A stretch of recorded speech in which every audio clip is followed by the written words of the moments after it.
So this is the picture video for fire, and I thought I would start off by showing you the goddess candle light, and it's actually a very, very bright there. And it's in the cauldron, and this is a goddess candle. So I thought I would show you one of the burning spells I mentioned and how to do it. So I've got a piece of paper, and I'm going to use overeating as an example of a negative habit that you might want to get rid of. So as you can see, I've written it in black pen on a piece of paper. I've got my cauldron, which will is heat-proof, so it contains a flame, and a lighter. Let's just pop this on here, and I then cross this out and say you have no power over me. So 1 second. You have no power over me.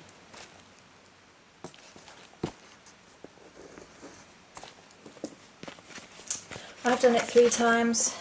Maiden, Mother, Crone. Once across the hole and then across in the middle. And then I fold it 3 times. By Maiden, by Mother, by Crone, and then I'm going to pop it in here. I'm going to set fire to it and pop it in here, so I'm going to put the camera down while I do that, just to be on the safe side and be respectful of fire, as I've said before. So you can have a look at the cauldron's feet for a second.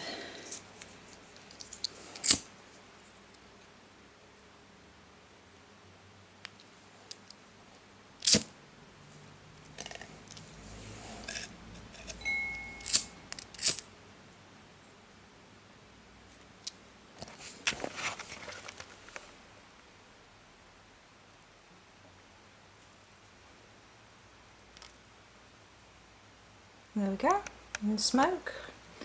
If you're not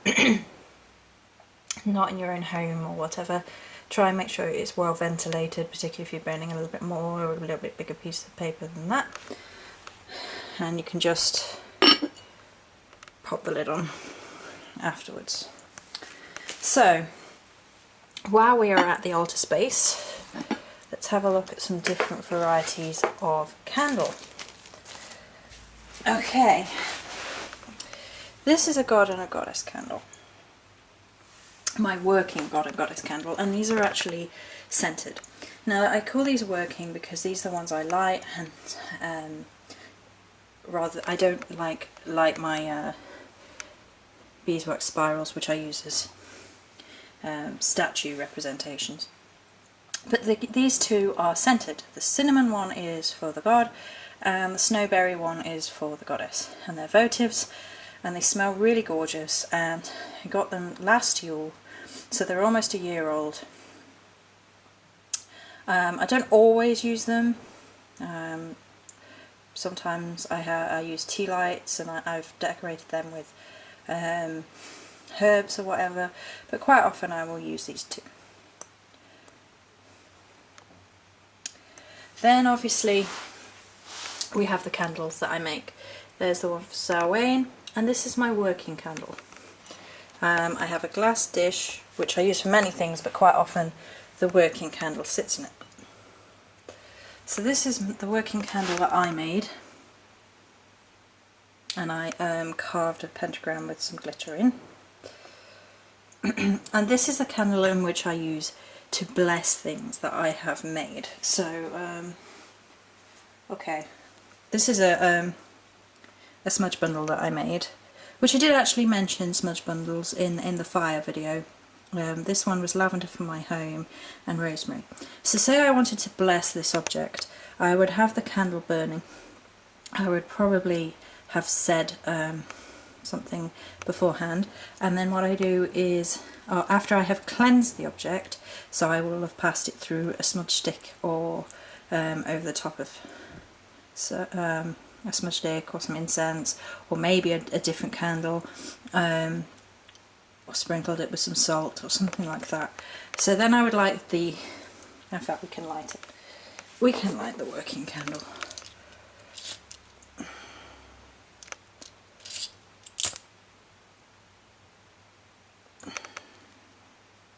Nope. There we go. Isn't that pretty?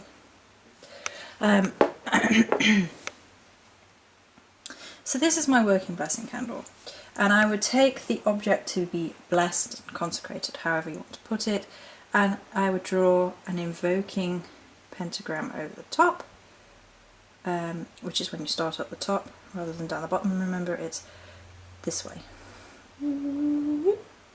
And I might hold, pass it over as well, and say something like item of magic, item of power, rid all your previous associations in this time, in this hour, serve only me in love and in light, this tool blessed be. Something like that. That's just made up on the spot, so yeah. So then that's how I would consecrate something using a working candle. Let's just look at that glowing, because isn't that pretty?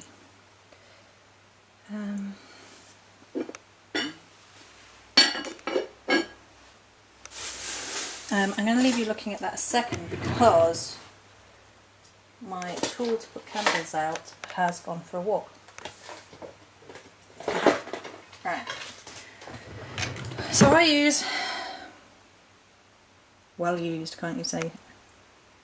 And this is how I extinguish flames. And I think this is very important for being respectful to the element of fire.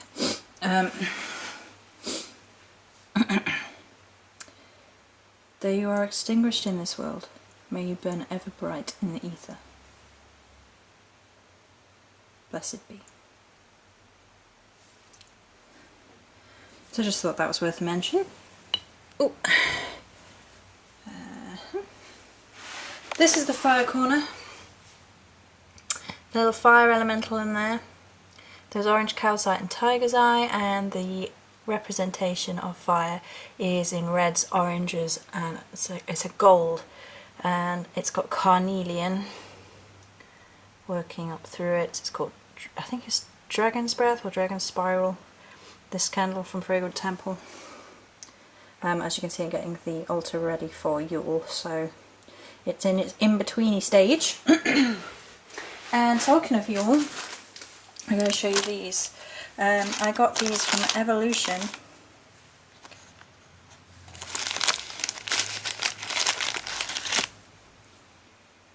I don't know how well aha! They're holographic sparklies, and they were 50p each. You can see the light bouncing and refracting off them. They're for Yule. And just to show you how wonderful tea lights can be, I mean, your glitter's coming off on my hand, so you can sort of see it there too. So it doesn't have to be a particular type of candle to be cool. They look plain silver down there, but they're not. There's that disco. So they're wonderful. They were 50p each. They were from Evolution. Evolution. There we go.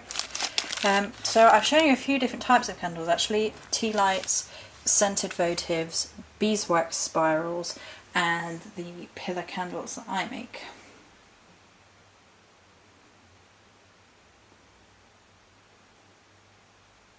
So I'm going to leave it there for now.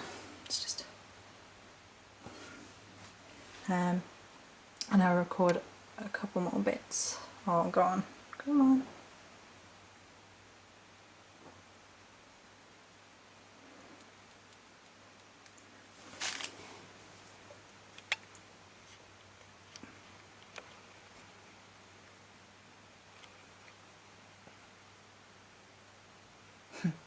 Doesn't want to.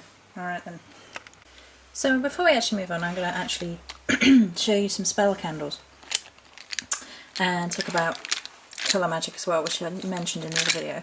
So this beautiful bag is one my friend gave me as a present, and this is just a collection of some spell candles. These are bought just for ease, because obviously they're all the different colours. I got these from Pagan Dreams, and I think it's 12 for $5.99. They do a pretty good deal. You can see I've got pretty much all the colours here. I might have some more somewhere else, but just to show you the range of colours that are available in candles, these are spell candles specifically, and how the difference in colours can, you know, be different in spell, although they're all fire magic. So let's go through them and wiggle repeat colours out. Right, so this is a grey candle. It's not quite white. They do have the white ones, and I don't think I've actually got any white ones, because whites are multi-purpose. You could probably use grey as a multi-purpose colour. I tend to use it if I want to use sort of rain magic for like clouds, like rain magic for say healing or something like that. Obviously I don't use that a huge amount, but that's what I would use that for. So then oh no, that is a different colour, just looks the wrong colour on camera. Right, this is a blue candle, so blue candle would be for healing. Brown can often be used for animal magic. Pink is for friendship and sort of innocent love spells. Innocent, well, okay, quick word about love spells. I don't really agree with love spells. I am happy with bringing love to your life in a general sense, but trying to force anybody into any action, particularly love, I'm against. And it's another reason why you should always ask if you're doing any form of magic. So say you were doing healing magic with a blue candle, I still think really you should ask the person. If the person is in a state where perhaps you can't,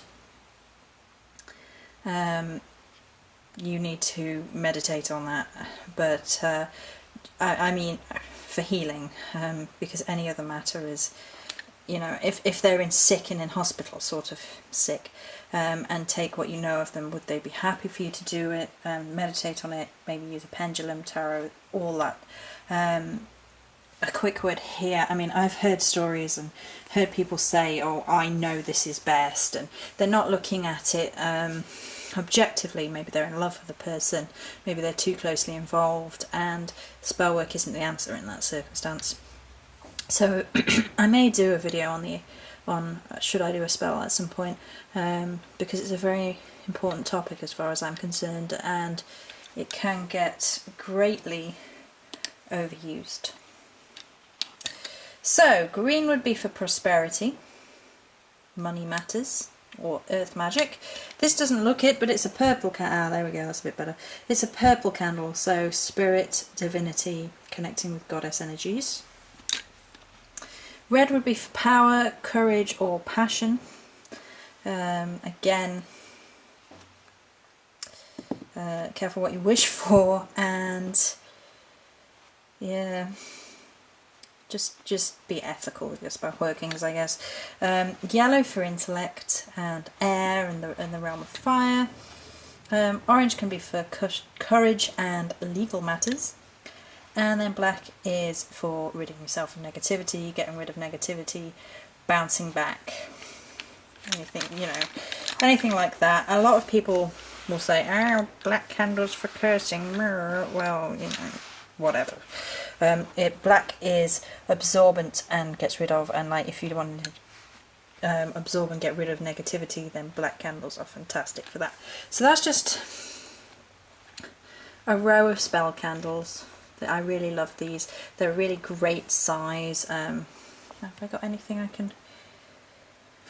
Let's use the Earth Elemental. So he's quite small. So you can see they're not too big. My fingernails. So, you know, the burning life on them isn't too bad, and you can pop them in a candle holder. And what I sometimes do is use a tea light, burn the tea light, and then pop that down in the middle of the tea light so that stands up, and then you can place herbs on it and around it and coat the candle as well. So that was just some spell candles before we move on to other things. So this is going to be my video on how to make a wax poppet for protection, and this would be for yourself, or you could do it with someone else with their express permission. So these are what you will need to create a wax poppet. This is through the element of fire, utilising earth. Well, it's sort of a balance of all elements, but I've put it in the fire section because of the candle. So you'll need something to work on, protection herbs, a lighter. I use this scalpel as a tool to cut and lift, and for ease of so that everybody can do this, I'm going to show you the method by which we use a taper candle for the dripping. You can of course use moulds and melt your own wax, but this is designed so anybody and everyone can do it, and it's cheaper. You can add any herbs you wish. This was originally a protection blend from Pagan Dreams, however I used that and this bag now contains my own mixture.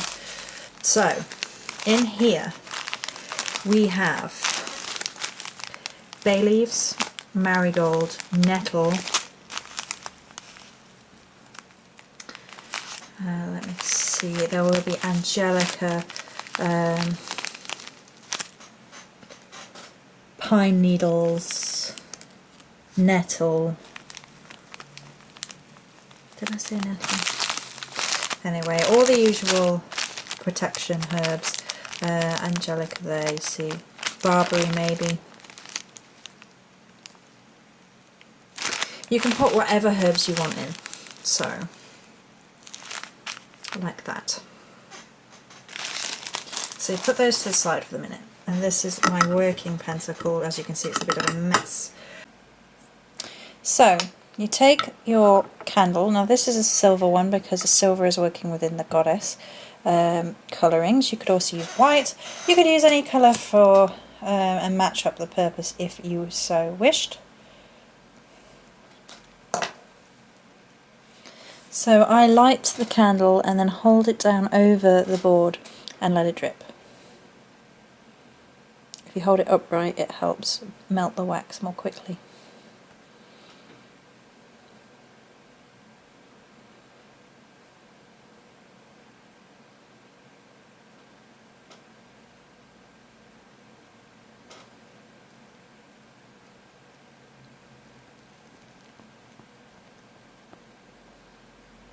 And I start off by going in a circle for the head shape.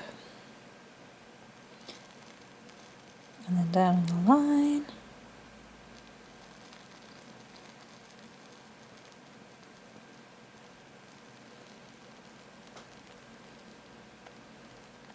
And across for the arms.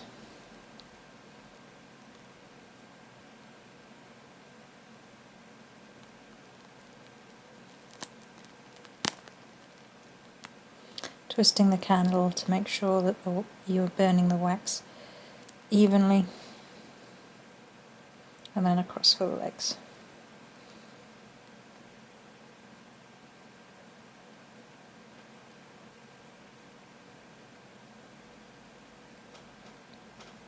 At this point it's very faint, and I don't know if you're going to be able to see if I move the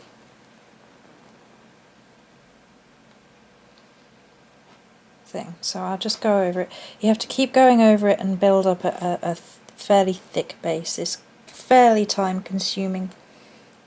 Fairly.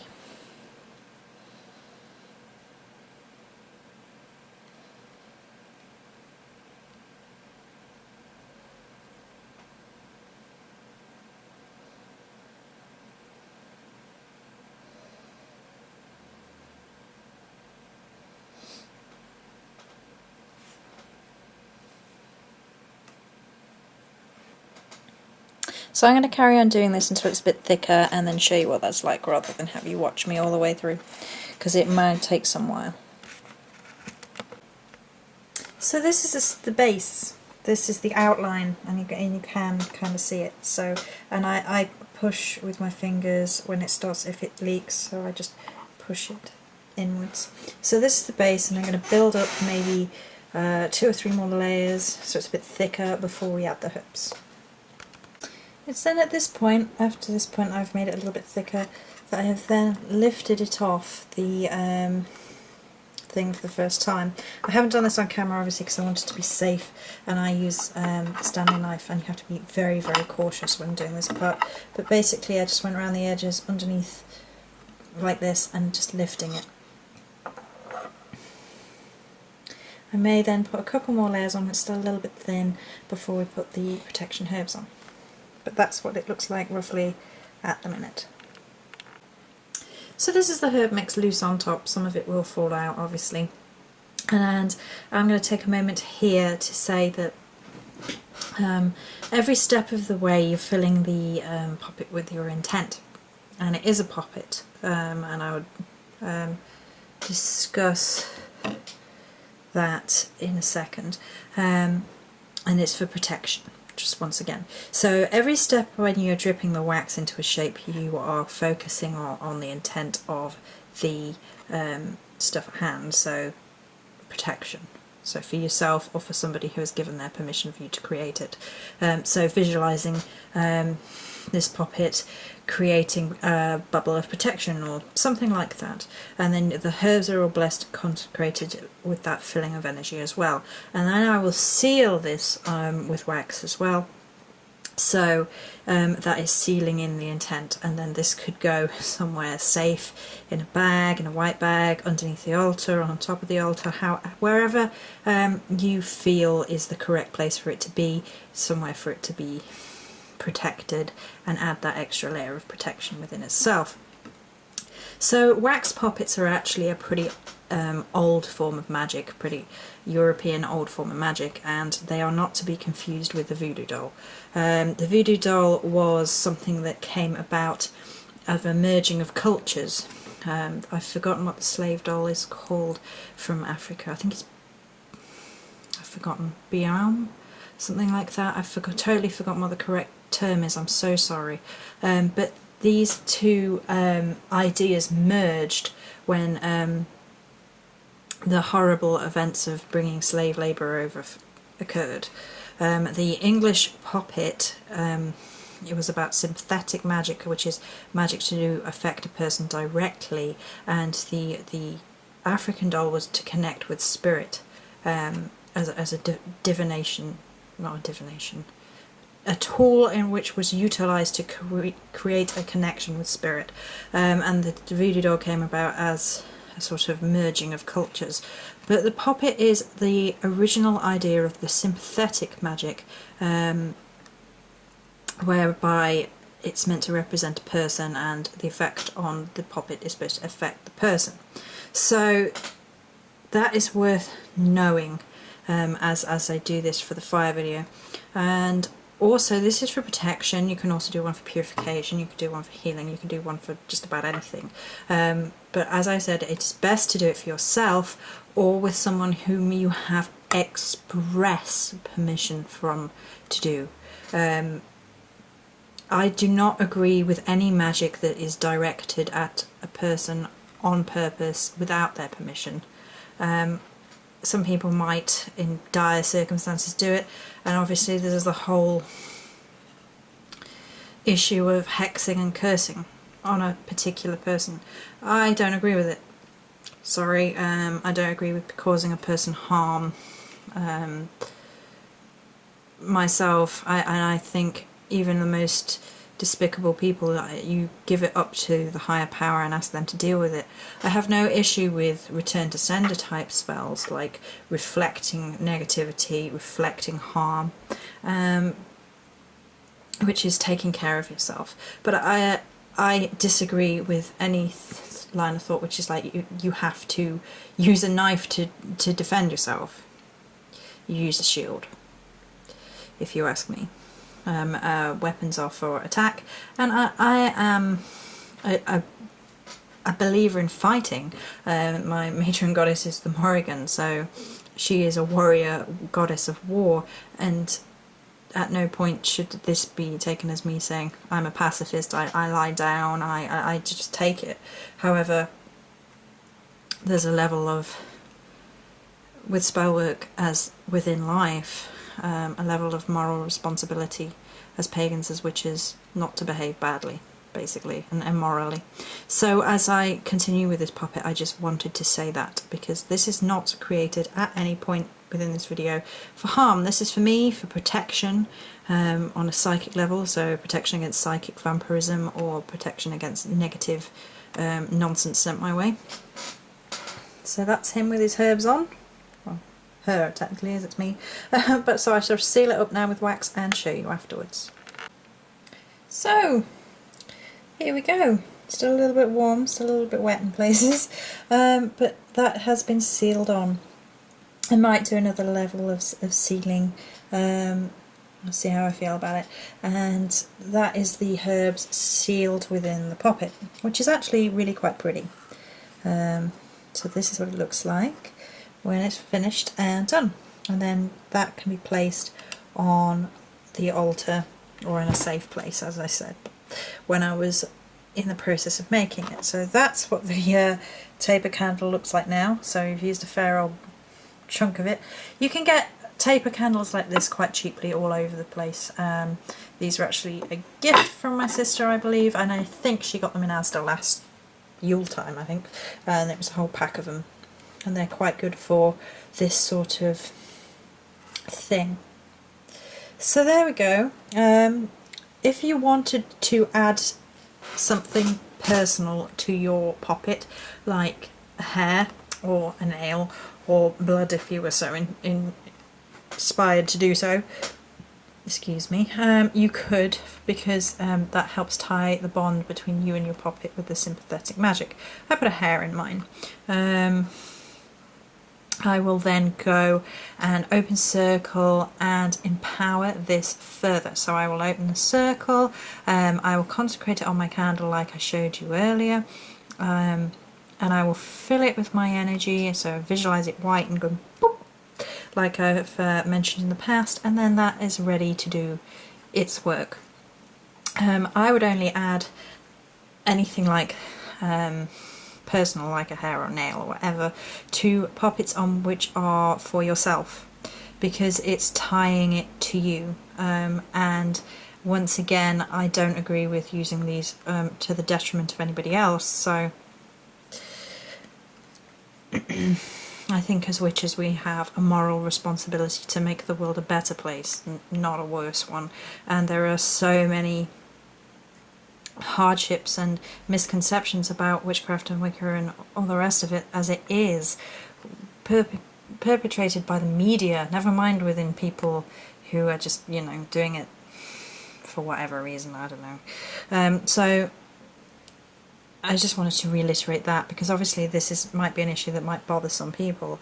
This is purely for protection. This is for me, made by me, as you've seen, with my herbal mix. That was my herbal mix. It's in a protection bag that used to have a bought mix in, because the label's the same, basically, and it was easier just to use it and then refill it. Although you can buy pre-made mixes if you so feel the need, if it's, you know, I don't know, if it's new to you, or whatever. So that is my finished poppet for protection. So there may be a couple more bits on fire in this picture video. Many blessings.